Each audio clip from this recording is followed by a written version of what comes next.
pays tax exempt, your active duty pays tax exempt. All of those are things that the state has said you get. And so we administer all of those programs and then help all veterans get into their federal benefits. And so our mission is to serve, support, and advocate for the Indiana veteran community. And I'm a long time ago, before this office existed, so therefore not an alumni, but I am a 1990 Purdue alum, and then a U.S. Air Force veteran. Nice to meet you. Calvin, you're kind of next in my order of screens going around my monitor, if you want to go next. Sure. Well, hey there, Adam, and I guess whoever's doing this on recording. My name's Calvin England. I went into the Marine Corps after high school, did my 4. That was enough for me. After the fact, got out and used my GI Bill. I graduated in 2021 with my bachelor's in mechanical engineering.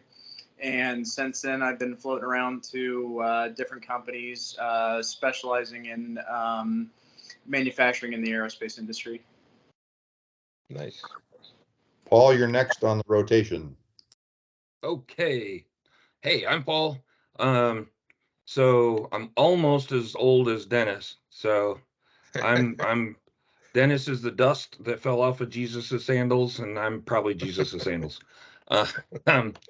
I tried to go to Purdue back in '91 as Dennis was graduating. I did not have the maturity that I needed, and so I had to drop out. A while after some factory jobs, I joined the Marine Corps to get some college benefits, but then I hung out for a while. In fact, I hung out for 20 years, and then I came back to Purdue.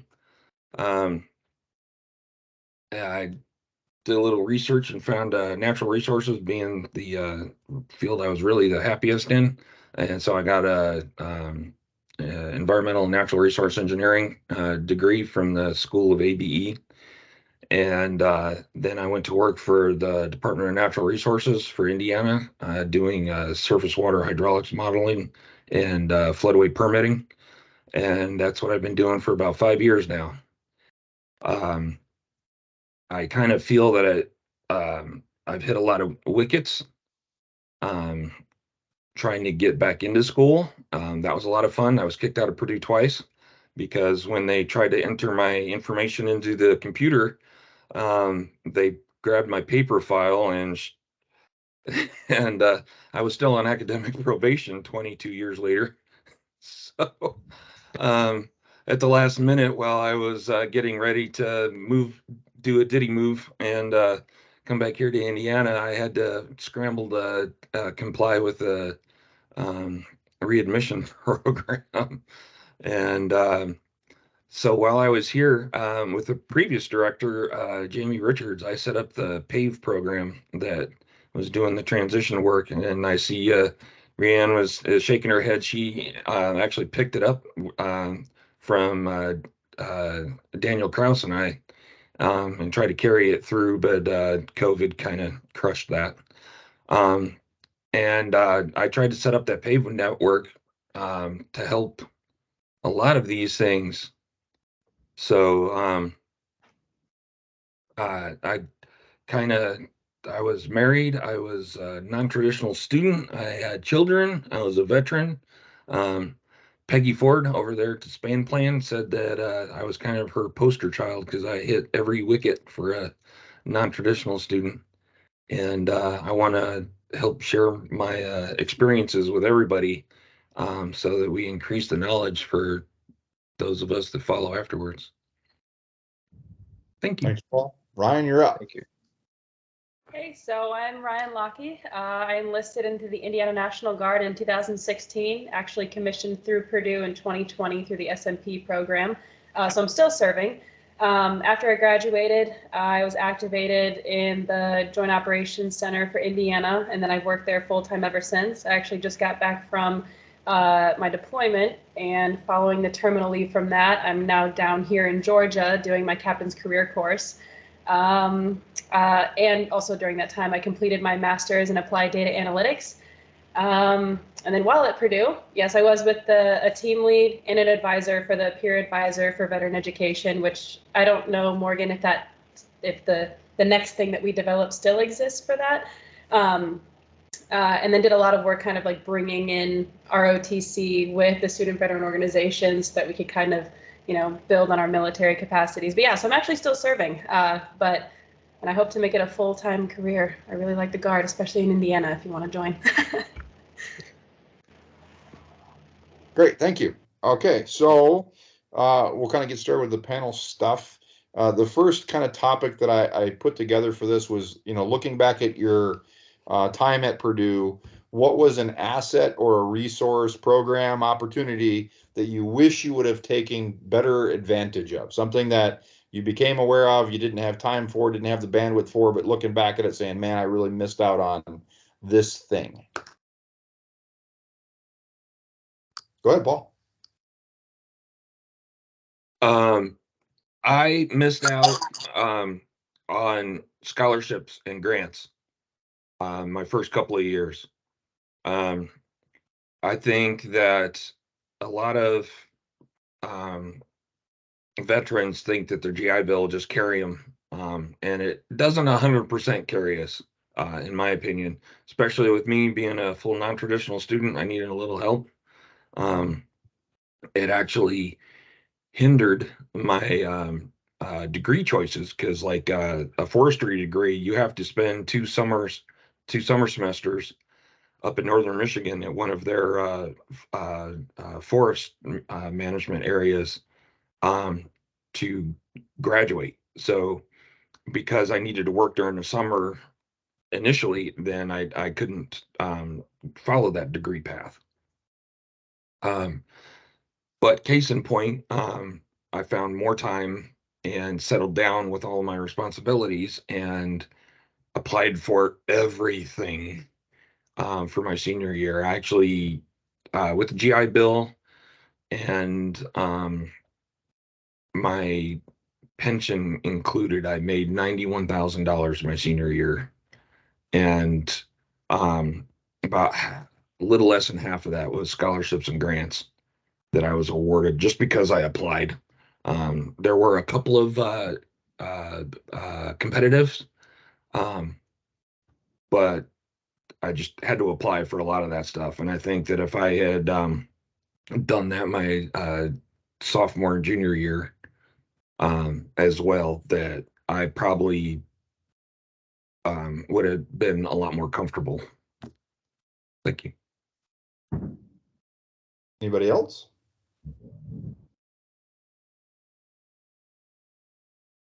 But mine was a long time ago, but I think one of the things that Adam, I'd offer is that one of the things I did not do was reach out, no matter what the organization was, to ask for help. And you being here is obviously, that may not be something you got a problem with, but there were so many times where I needed a hand with something that I did not know I just didn't know the answer.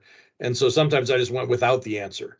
And so those things, both academically and then career-wise, there are so many assets around the career side that I never engaged with at all. And finally, when I did engage with them, it was at a different school for my master's program, and it was amazed. And I looked back at Purdue and I said, oh, well, heck, they had the same stuff. And I didn't engage because I didn't think about it, didn't know, and didn't ask the question. I just kind of went blindly by. So my encouragement, I think it's just ask the question, because the resource, almost any resource you can think of, somebody's got a knowledge of where that's at there. And obviously Morgan and the team and Brian are good places to start with that. Anybody else have something they wish they would have engaged with a little bit more? And Adam, feel free at any time to ask your own questions or explore on this. This is really for you. And then for the group, this is being recorded. Once we figure out how to make our web page work with Teams recordings, these recordings will be posted on our web page for the folks that weren't able to attend. They'll be able to go back and watch these recordings later and still be able to kind of get the same workshop education.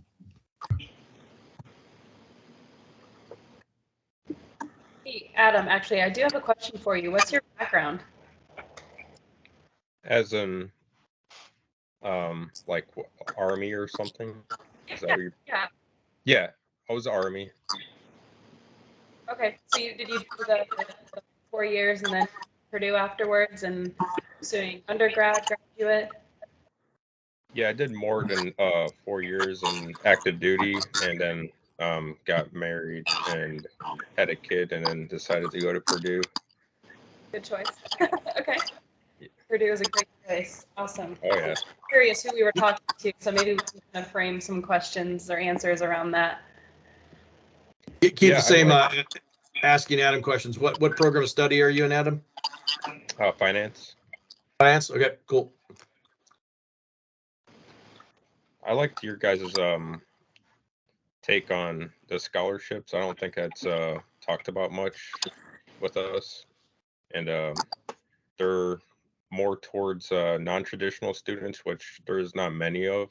So I would think that the scholarships would be very easily attainable for those students, if I'm not mistaken. Yeah, there are a lot of scholarships that just go unused because the school can't find the type of students that fit that scholarship. And so, and there are things that Morgan, this team may not know, because you may fit some categories that of what they're trying to get some scholarships to also that are outside of military. Being married, having children, there are types of scholarships that are there. So yeah, there are scholarships that are unused. Now, did you deploy at all to any of the war zones during the last during your service? No. Okay, because there are, the state has a Purple Heart. If you do have a Purple Heart, your school gets paid for. So, but outside of the um, GI Bill stuff, so you can use that on other things. But the other thing for Indiana, when your kids do get older, is if you stay in Indiana, your kids can go and you have a disability rating, which you did something stupid to get a disability rating at some point in your life, in your service, like all of us did. Your kids could go to an Indiana school for up to zero tuition. My daughter is a sophomore at Purdue right now, and I don't pay any tuition for her at all. And I'm pre 9/11 GI Bill. It's not GI Bill stuff that she's using. It's purely state benefits. That is awesome. Go ahead, Paul. Yeah, not every state has that. That's fairly unique. There's a few states that have it, but not everyone does. Yeah, my son did his first couple years of trade school, same way, no tuition for that. But I was gonna point out to Adam that some of my scholarships that I talked about for my senior year were from Spain Plan because I was married and had kids. Yeah, so like I said, I just ran around campus and found scholarships to apply for. I was I'm over in ABE, and so those folks over there was like, hey, these are some small ones, but they're non-competitive, and we don't have enough people applying for it. So, wham, okay, I got two $500 scholarships just because I put my name in the hat. And then ABE agricultural engineering is a little unique because we're half engineering, half school of agronomy. So I walked over to the agronomy building and I pulled down a bunch of scholarships, and I got awarded a couple of $1,000 scholarships over there just because I put my name in the hat. And it may be worth saying that even going to the SPAN plan onboarding at the beginning of the year is actually worth it because of the fact that you get introduced to some of these assets. And then I forget her last name. Uniga is her first name. She's also a financial aid counselor from the financial aid office that works specifically with SPAN plan, at least when I was there. And that's how I started getting in contact with that. And then, like I said, Peggy Ford was the director over there, and because I made my presence known, and maybe that's something else to talk about too with all this stuff, was that I involved myself, injected myself with a lot of these offices. So they're like, oh yeah, I remember that old guy, Paul. Maybe he would like this, because that's all you got to do is you got to stand out in somebody's mind, and then and not for a bad reason, but you stand out, and everybody, like, the next time you go through the office, it'd be like, hey, come here, look at this. And they're like, ooh, another scholarship, or maybe an internship opportunity or something like that. And then you wouldn't have had that experience otherwise. Thank you. I do want to shed some light real quick if I can. I know I'm not technically a panelist. So with your permission, I'll share my perspective. Morgan, always welcome. I'll share my perspective. Thank you so much. In my experience working with military connected students, it is my understanding that there is this perspective of, I likely already have my college paid for, so therefore I don't need to do things that traditional students are doing, such as filling out the FAFSA and filling out, additional aid requirements. And so lack of reporting that information, because there is this understanding of, well, I'm in the National Guard, all my stuff's paid for. I've got this wonderful GI Bill. Looks like we've got another student joining us. All this stuff is paid for, et cetera, et cetera. There's this understanding that, well, I don't need to do these things. So FAFSA, a lot of scholarships are aid-based and dependent on FAFSA filing information. So that's how they're able to award scholarship, is because they have that prerequisite of having already prior filled out the FAFSA. So when our students go and seek out scholarships, that is an immediate hurdle that I am aware of, is they pull their information and then they say, well, you didn't fill out your FAFSA. And then it takes probably 6 months to fill out the FAFSA, to not make an error on the FAFSA, and then to get that FAFSA information reported to our financial aid to then award a scholarship. So I think that is an immediate hurdle, and something that our office could do better at is communicating the need to, once you're on our campus, fill out the FAFSA, because it is a prerequisite to a lot of scholarships. And then the other thing I wanted to say is that sometimes, I will add just one component to this. State benefits are highly reliant on proper FAFSA reporting.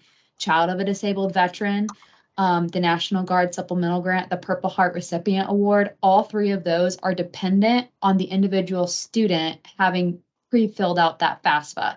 So again, if they have that connotation of my service connectedness is paying for this, sometimes they don't understand that prerequisite of the FAFSA filing information. All right, that's that component. The other component is this fact that if a individual is low income status, which we see through data that veterans can absolutely be identified as low income in terms of when they're on our campus and students, when they report the aid that they do have and then seek other aid, their financial aid package gets adjusted all throughout the semester. And once they see that we've adjusted your packet now, then you entertained a local conversation with American Legion, et cetera, or you got more aid, and so now it's reported to our office, now we're going to adjust it again. That adjustment really, really becomes an issue with students because, for example, and speaking from a personal experience, I sought after all the scholarships. I was much like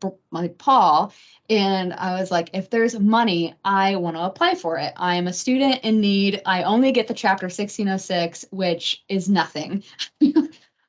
So it was Chapter 1606 GI Bill is basically a monthly stipend, covers maybe groceries. So that's what that is. And long story short, I had to decline aid because after it was applied to my account, there was this like reconcilement of, hey, you're being paid too much. So it's really dependent on what is that scholarship paying? Is it for legitimate tuition purposes only, or is it for like books, stipends, et cetera, et cetera? So that is very complicated. And I know for a fact that some students, once they do engage with scholarships, they kind of regret doing so and want to take steps backwards and even deny aid because of the readjustment of financial aid and how it's dispersed. Super unfortunate. And long story short, I think scholarships are excellent. And I think that there is a proper communication that needs to be done with the students. I just think it's very confusing, and I think that everyone's trying to do the right thing. But yeah, that's just my perspective. Sorry for all the things, but What you got, Paul? That's great, Morgan, and you're actually right. So I did have to pay some extra taxes on that large sum that I said that I got my senior year because it was more than what I needed. But also what Morgan said about the FAFSA is, yeah, so I said like the other half of that was non-competitive. I had my tuition done because of FAFSA before I even started the school year. So yes, being a non-traditional student, there are some tuition-only aid forms, and then there's some others that are just okay. Well, we recognize that there is more to go into college than tuition, books, food. We're non-traditional students, just like you said, Adam. You've now got a wife and a child, so I took on that extra scholarships that was eligible for that, and so I didn't need to get an extra job because being a full-time student is a full-time job if you're going to do well. So yeah, there's a little bit of navigating in there. So it's not like, I was Uncle Moneybags just, swimming in my big vault of gold coins and crap. But yeah, I didn't have to worry about finance. And so I was able to do well. I was able to apply for jobs and scholarships and internships and so forth. And even, there we go, have a little bit of the college experience, and I had a really good time. Thank you. Hey, I graduated 1990. I was at the Neon Cactus 3 weeks ago. So on Thursday night, just saying. Thank you all for those insights there. The kind of the next steering question I have was same kind of thing, but looking back at their time at Purdue, what was a place, benefit, organization, office that was a great benefit to you? Some place that you found a lot of help that was a real value to your journey through campus and into your career?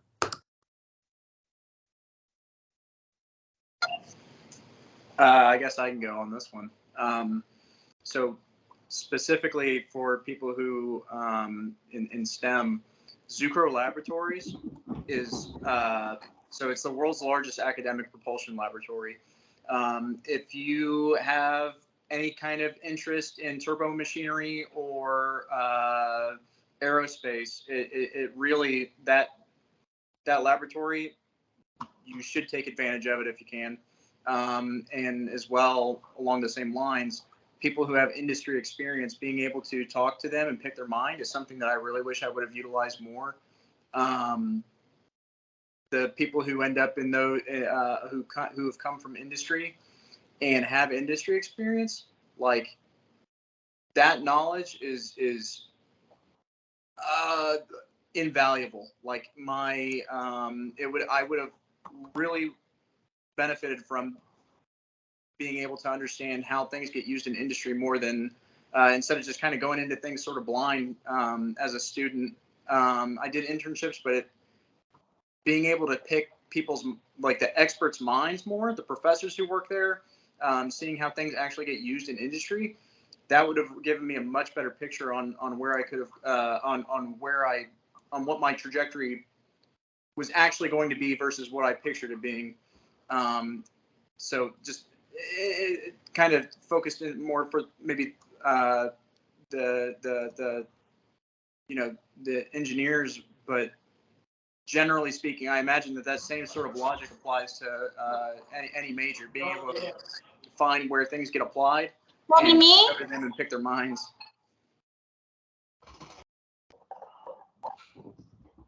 Go ahead, Paul. Well, the first thing that came to mind on this, it wasn't so much offices or organizations, but I will say that to really get my feet under me in this new place, I really used the freshman engineering office. They helped me out a lot. And I also went to the chemistry office. And I don't know if Mary Sue is still there, but yeah, she helped me out because she was kind of the, I don't know, prime minister of the chemistry department for student affairs. And but knowing that I was different, but in a good way, really gave me a good faculty to student mentorship. But the biggest thing was not thinking I was too good to go get help at any of the individual school learning help centers. I made some really good friends in the physics help room with my fellow students, even the traditional ones. I don't think I would have passed physics without their help. And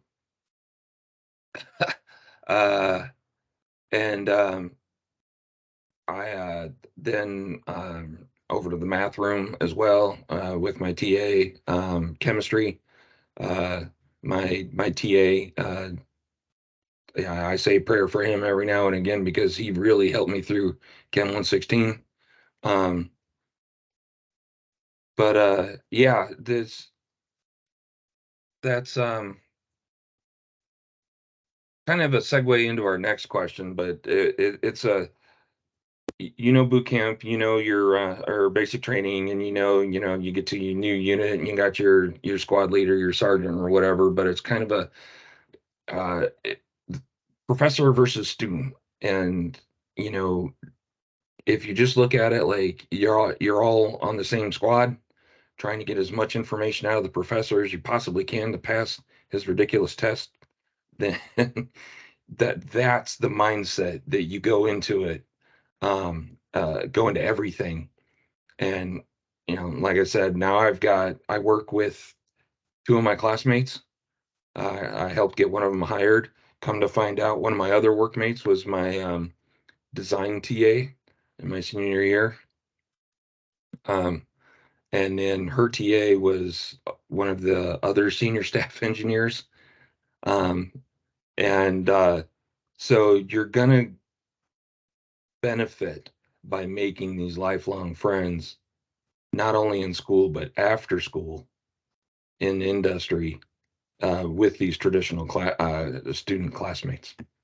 Thank you. Thanks, Paul. Anybody else have any assets, resources, organizations, programs that were a tremendous help that they were really kind of latched onto? I'll chime in on this one. I'll say I'm not a recruiter for the Indiana National Guard by any means, so don't take this as that whatsoever. But I will say I enlisted and commissioned into the Guard in Indiana specifically. I can't speak to other states because, well, I initially enlisted because I was super poor and just couldn't pay for school. I'm like, okay, what's the easiest way? Sign my soul away to the Army, right? And I can still go to school at the same time. Then I ended up falling in love with it. And just like organization as a whole, I mean, and I know Dennis can speak to this too, because there's a few of my friends that I know work with or for Dennis. Yeah. That the Indiana Guard in particular, if you wanted to stay in Indiana after you graduate, has absolutely tapped into all of the industries and networks within Indiana. Like more than I even realize now, and I'm still learning more day by day, and especially applicable to finance. And I don't know if Joella, is that how I say the name? I don't know what degree path you're pursuing, but oh gosh, my cat's bothering me. But I will say, like, that is a really good opportunity to tap into industry, network like crazy. So if you have any interest in joining the Guard, you know, not recruiting, but like, I'd be happy to talk more offline about it, because that's helped me tremendously. So.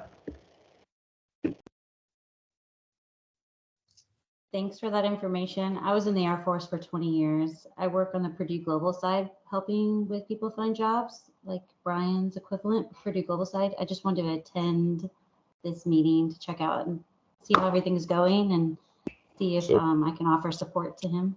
Okay. Joelle is one of my counterparts over at the Purdue Global side. She and I and some others get together every month and discuss ways that we can try to build programming and things to try to help our students. So she is the Purdue Global version of me.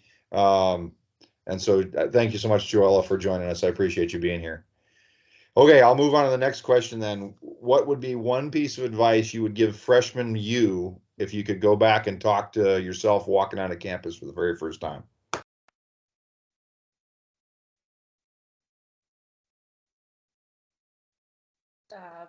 That's a stumper, huh? Oh, no, I got it. Stop drinking, but that's a different issue. I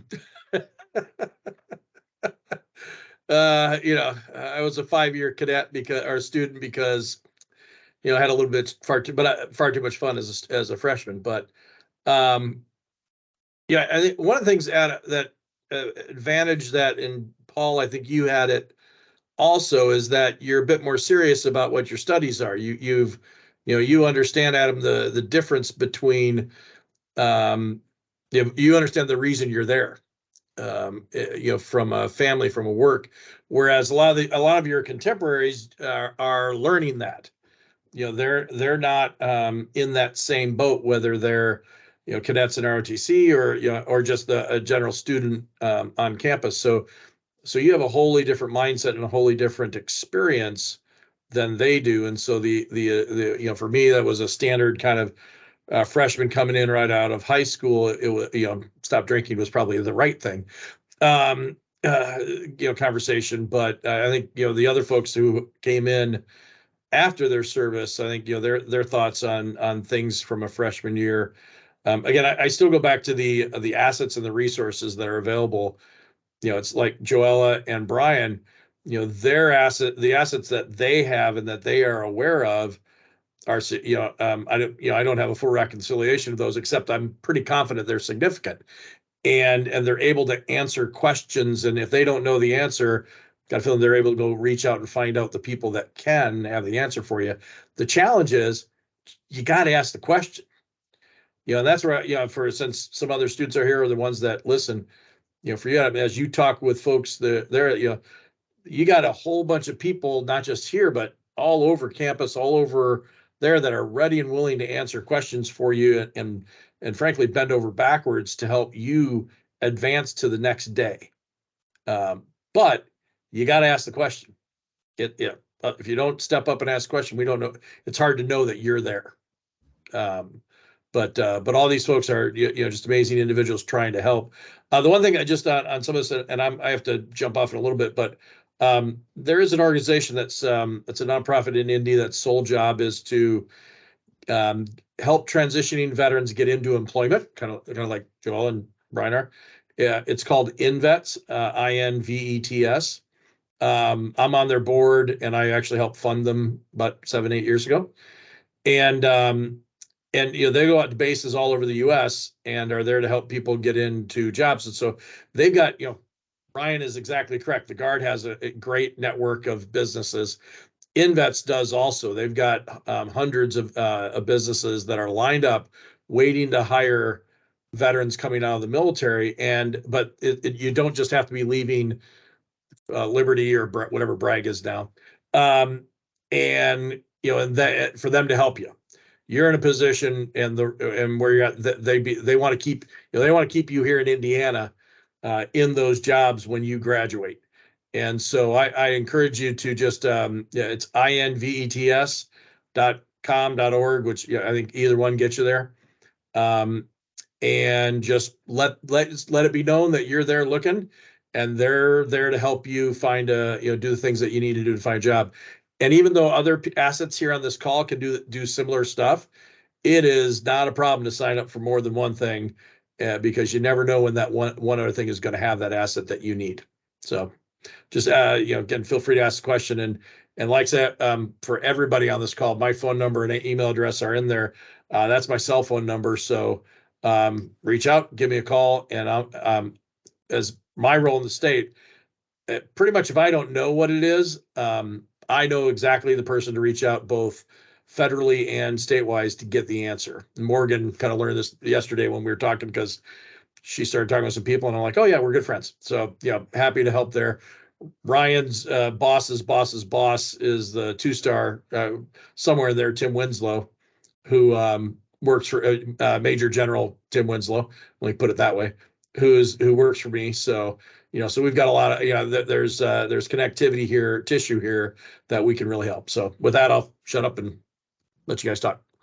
Thanks, Dennis. InVets is a terrific partner of our office, and they attend all of our military connected career fairs, bring their full repertoire of connections to bear for our students. Paul, what you got for us?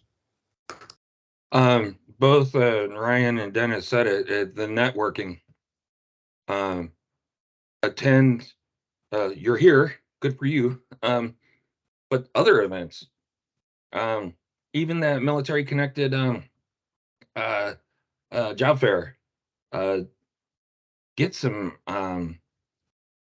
business cards made up, get your name out there, because if they don't know somebody, or let me back up, if they don't have an opportunity for you, they may know somebody who has an opportunity for you. The one thing that I saw was that a lot of vets didn't want anything to do with the other vets. They just wanted to put their head down, do the lone wolf thing, and get through school and get out of there, and all these children that are running around. But the thing is like, participate.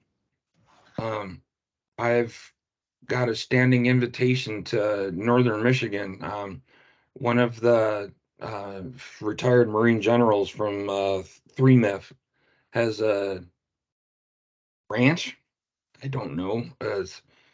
He has like a 3-bed, 2-bath guest house on the back of his whatever. And because I went to a brunch with him at the Sagamore Room one Sunday or something like that, I've got his card, and I've got an open invitation to crash at his guest house.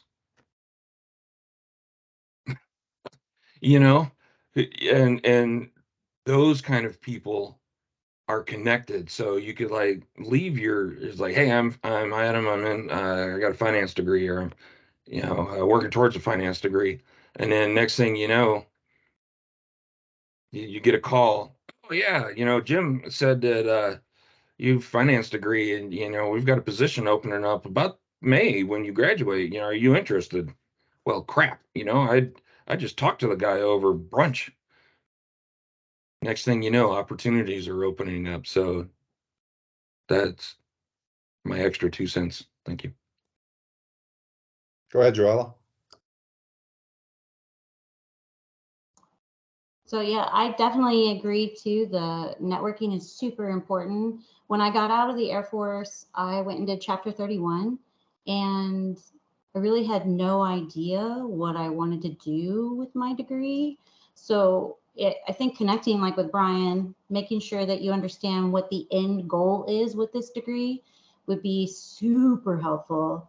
A lot of jobs, like you said, networking wise, a lot of jobs aren't posted on Indeed or LinkedIn because companies can't always afford to post those positions.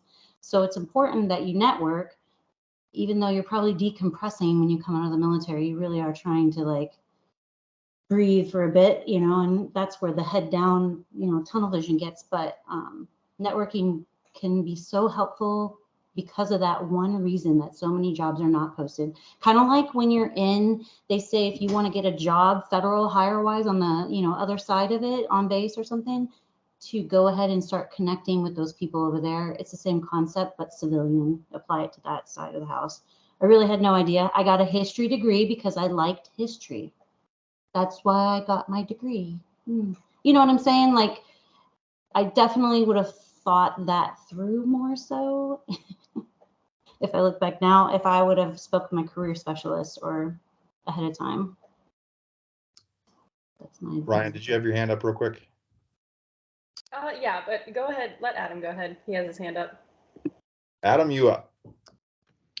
Well, I was gonna say, for you saying about like people being a lone wolf and putting their head down, I feel like a lot of students in the Veterans Center do that, where they just don't want to broaden their circle, so they kind of stay secluded from the rest of the students. I think it's the age gap, which is understandable.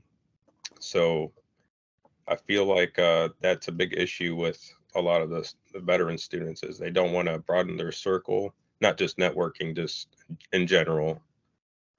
So not sure how to go about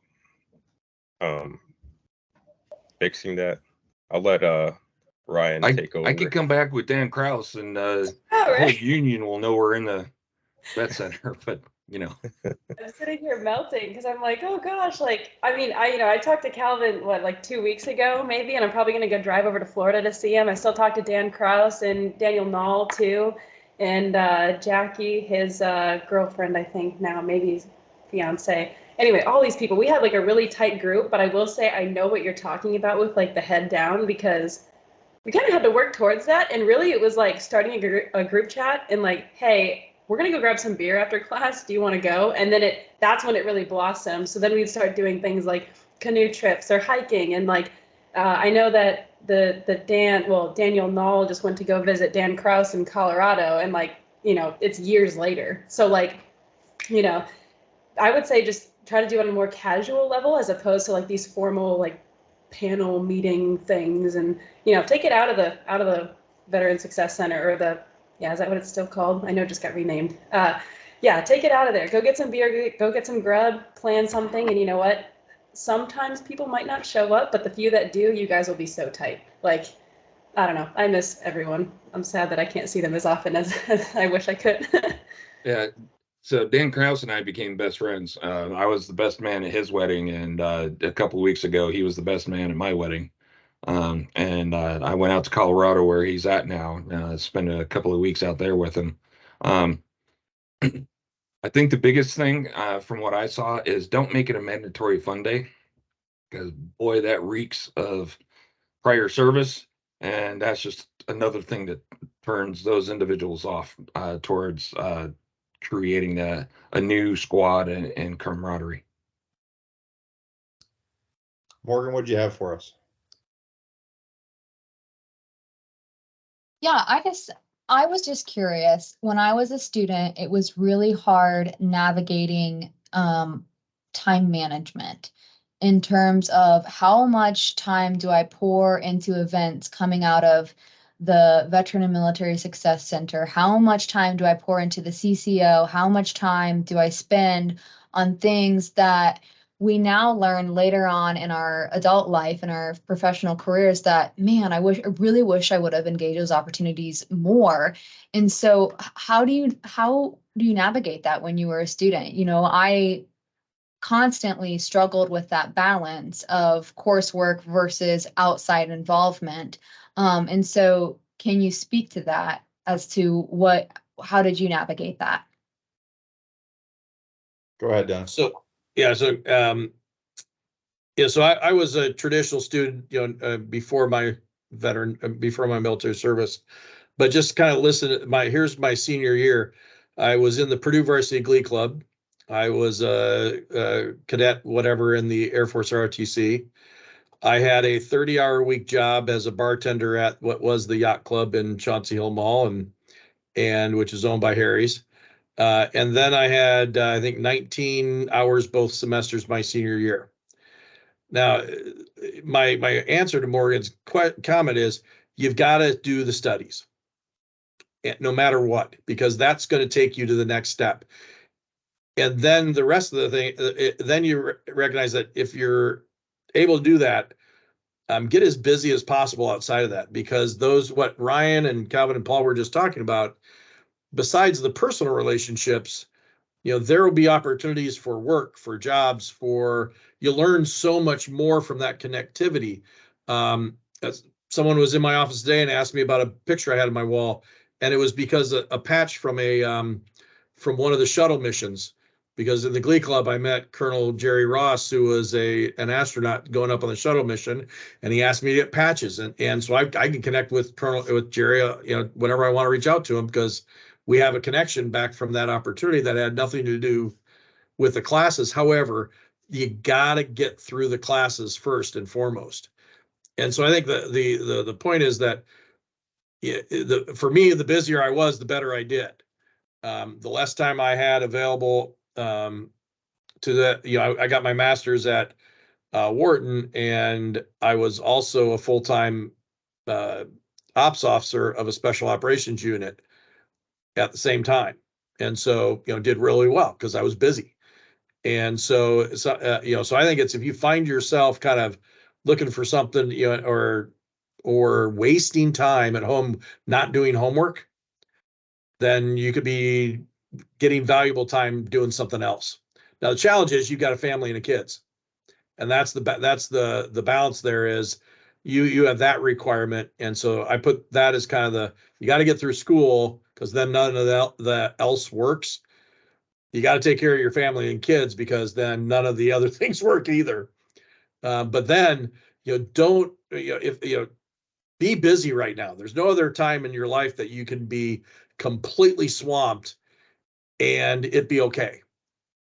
And so, oh, I'm too busy. Nah, you're not too busy.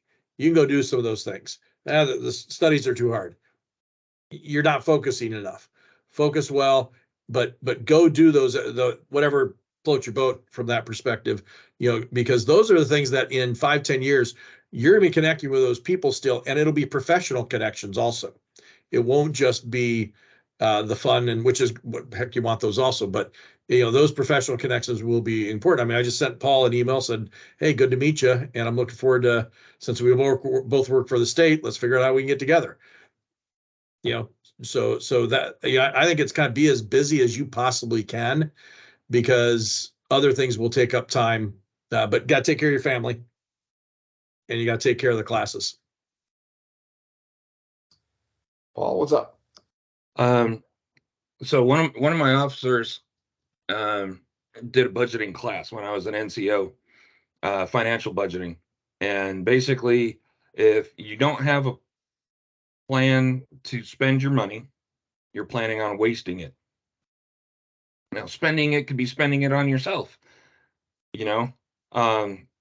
and then on top of all that, like what Morgan said, you're not spending time on these things. You're actually investing all of that time on whatever. So I think maybe my perspective, maybe Joelle is similar. I had a family while on active duty. I've missed birthdays and Christmas and school events. And so I prioritize that first as a personal choice. I know what Dennis just said, and I contradicted him. However, but if you take care of everything, it all works out. So every soccer game my son had while I was in school, every marching band performance, every marching band competition, I was there. Dad was there, and I was still able to do that parent thing. Next priority, school. Again, I'm going against what Dennis said, but if I had to take a B on that test so that I could go to a marching band competition, okay, B's still pretty freaking good, and then you factor in, I'm a dad, I'm a husband, I'm busy with life. B's pretty damn good, So it's an acceptable achievement of things. And then the investment, you got to invest in yourself. So my Saturdays were I didn't I didn't open up emails. I didn't open up a book. Didn't look at it at all. It was family time. We went to the park. We went to the zoo. We went hiking. We did all of these things. And, you know, that could be for yourself as well. But then, on Sunday, all right, whatever homework I didn't get done on Friday, now I'm going to get done. And it's a great thing too, because your children are in school. Look what Dad's doing. Dad's always on me to do my homework. Dad's doing his own homework there on the other side of the table. Must be important if Dad's doing it too. There's a teachable moment, and you're actually getting homework done and parenting. And this is Thursday night, so that's a school night. I still had time to have a little bit of fun, a little bit of camaraderie, and still made it happen. Thank you. I got to, on that note, Paul, I got to jump because I'm actually doing what Paul said. My 22-year-old son and I are going to a movie here at 7:30, so I need to connect. And he and I have seen almost every movie he's ever seen together. So, and we still go to movies together. So I'm heading out for that. So, again, my cell phone number and everything is in the chat. I give that open to anybody, everybody on this call. From a veteran standpoint, any questions you have about veterans issues, whether they be federal, state, local, you're just not sure. That's what my job is, and we'll help out. So with that, I gotta jump off. So thanks, guys. Thank you, Dennis. Really appreciate you being here. Appreciate it. Joella, you had your hand up. What's up?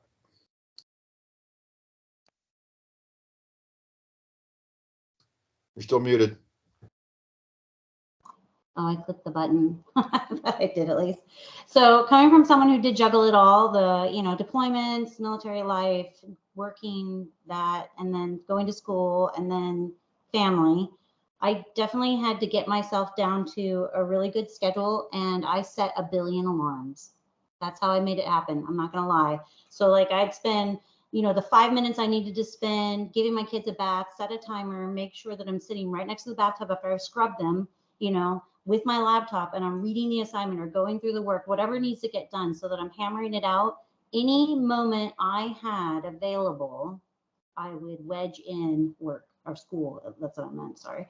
The assignment that I needed to get done. Any second that I had, I'd just look through the day, like lunch breaks, any other breaks that I took, things along those lines, just so I could still be part of my kids' life, and be there for them, because it's not easy when you have deployments, because you always want to make up for that time you've lost. But at the same time, I know I had to get that done. So maybe, I don't know if you could use that help with setting the alarms for everything you do. It's not something I wanted to do, but I definitely had to do that to help remind myself, okay, this is when I need to get on that next path. Thank you for that. Real quick, something I forgot. I now forget what place helps. But your learning style, you can actually get coaching on that so that you're more efficient on your learning and homework. So that was something that I had to do as well. And that also made my homework and study time more efficient. Thank you. Oh, me too. I forgot.